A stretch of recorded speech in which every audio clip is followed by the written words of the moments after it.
Hello CAD users and welcome back to episode 3 of the Did You Know series. Did you know that if you press the Ctrl and A key together, it will select everything in your drawing? This can be exceedingly useful. In this case, we've selected absolutely everything in our top view and everything in our layout view. And even if layers are switched off or if objects are invisible, it will still select them.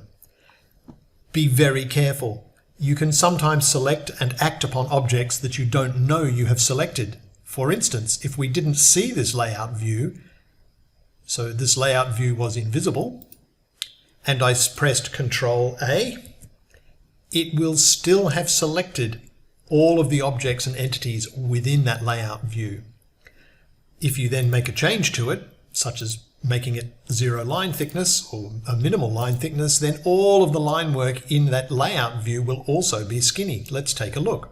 So let's open the layout view and look, all the line work is also skinny here as well, all the external line work.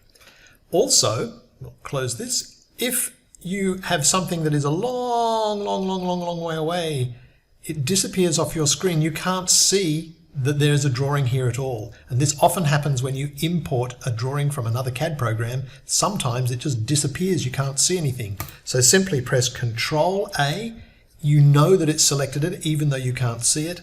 Then come down to the line weights, choose a really thick line, choose OK, and magically your work or the line work will appear as a pink area or a highlighted area.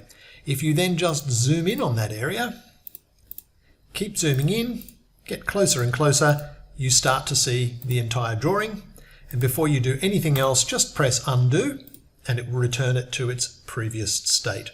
So Ctrl A means select all. Just be a little careful with this one.